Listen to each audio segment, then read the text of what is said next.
Welcome back. I'd like to share with you a new story. This time is a real story. It's a story that really happened, and I want to share with you.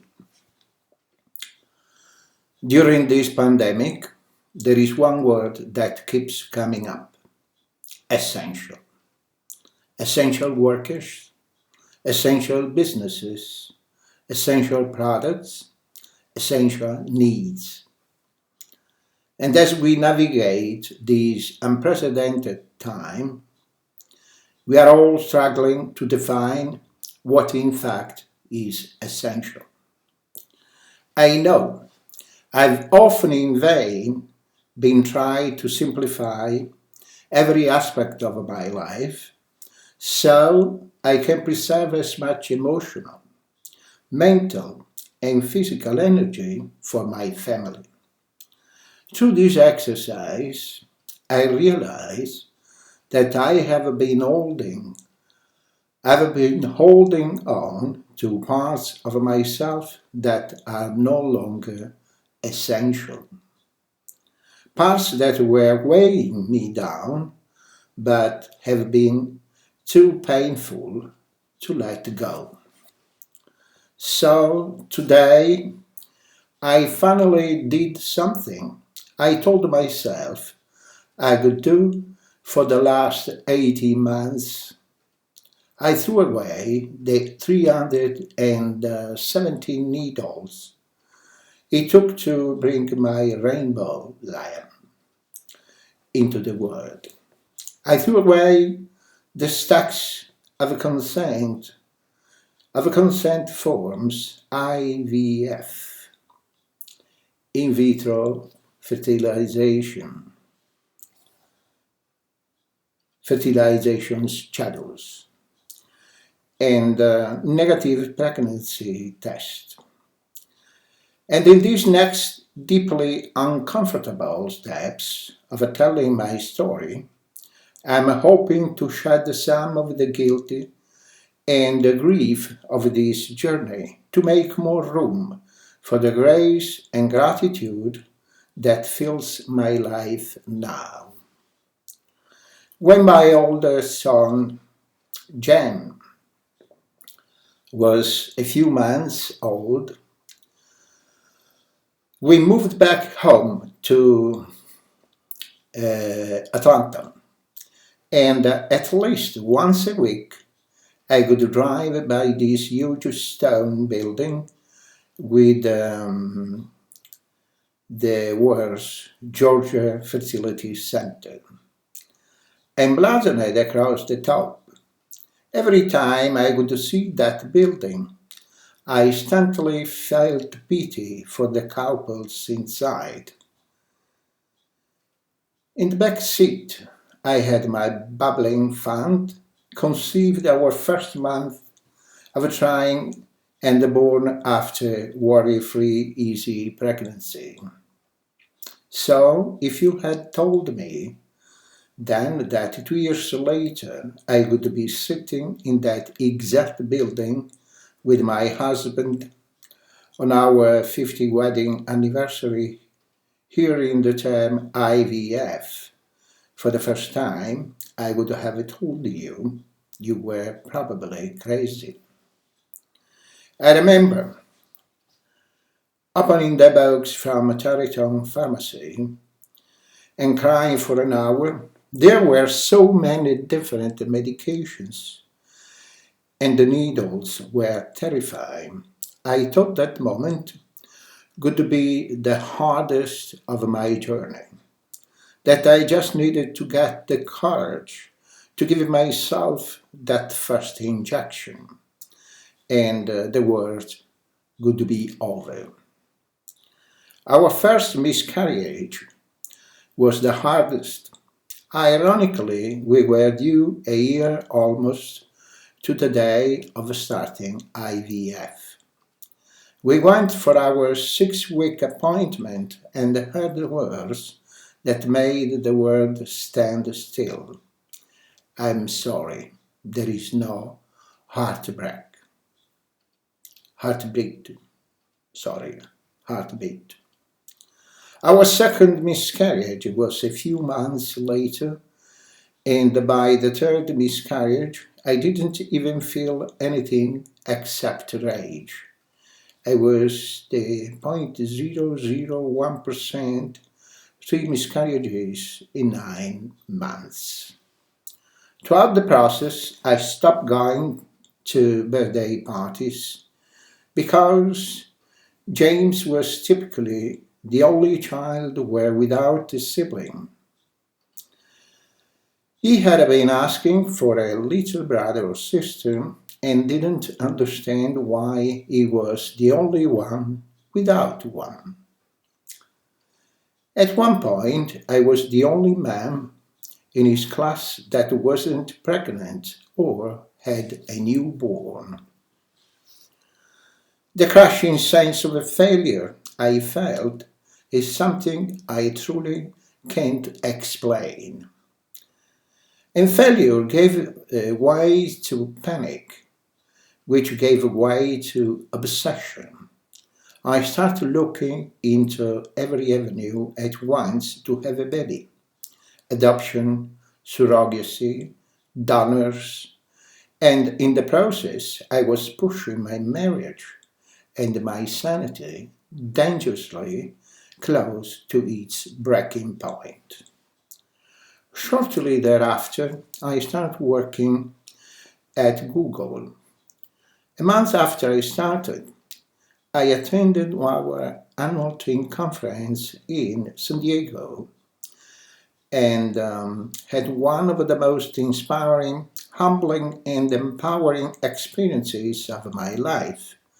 I heard people from all over walks of life tell the stories of loss, grief, joy, and most importantly, perseverance.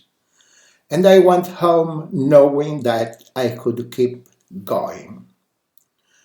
Once we decided to try again, I got pregnant at our first transfer, and I remember how differently I shared the news. Instead of excitedly rushing to tell my husband, I told him and immediately said, "Don't get your hopes up. This doesn't mean anything."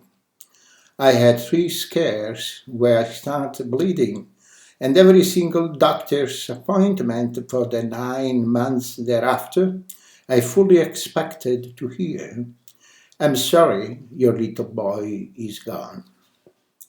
Until the day I gave birth and heard him cry for the first time, I was convinced that this pregnancy was not real.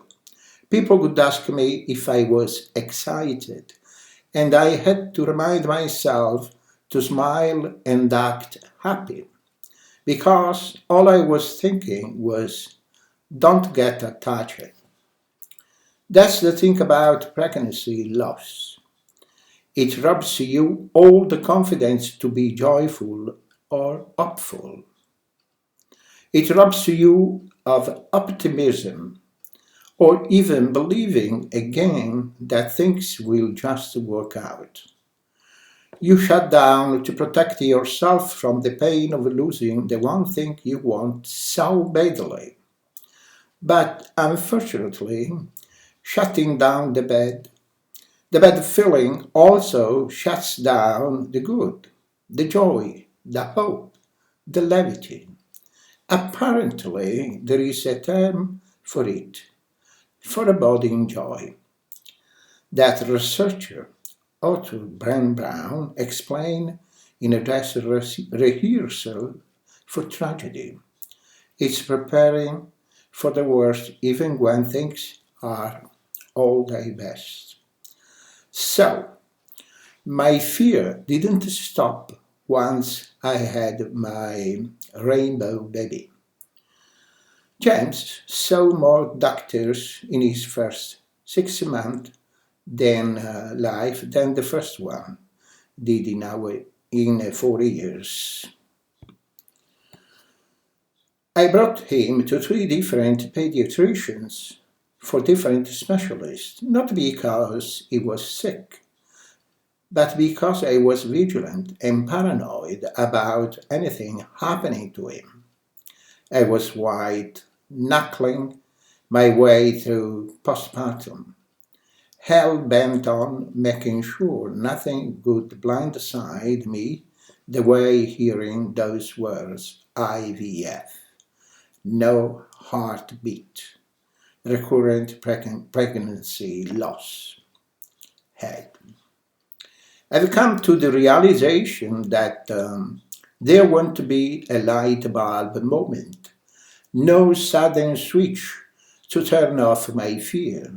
So I have been actively forcing myself to see the good all around me, to tentatively start choosing to embrace and hope for the best instead of assuming and preparing for the worst. To start associating joy with gratitude, not grief. To just start feeling again.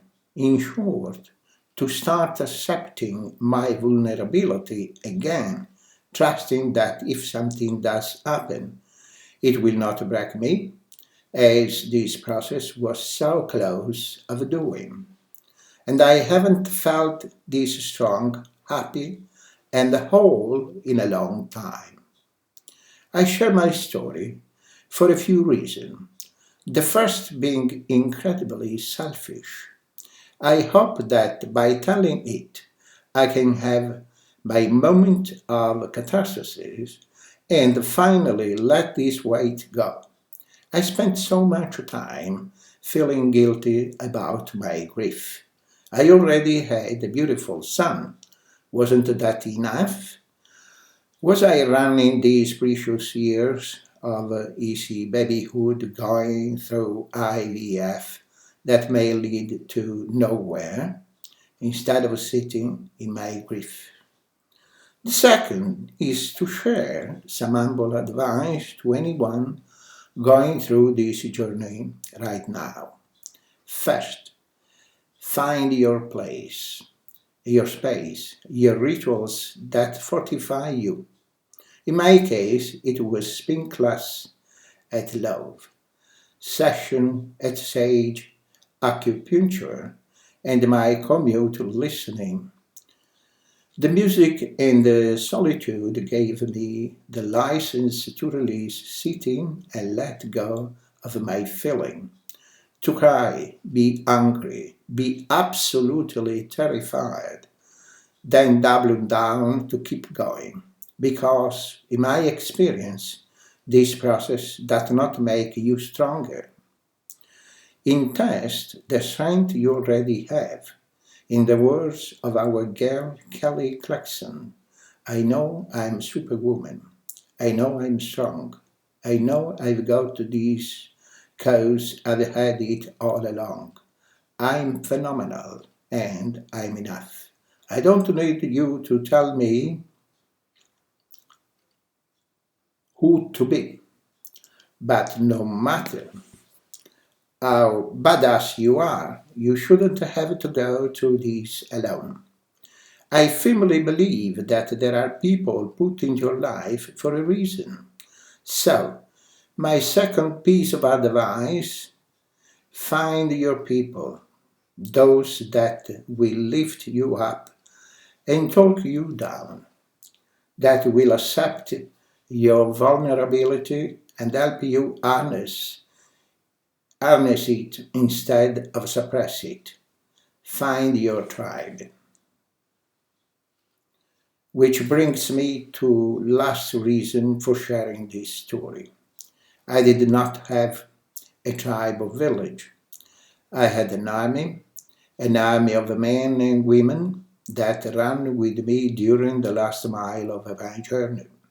Thank you for the words, the hugs, the whiteboarding session. Yes, there were whiteboarding sessions for pumping me up and calming me down, for crying, laughing, for being angry, and for being hopeful.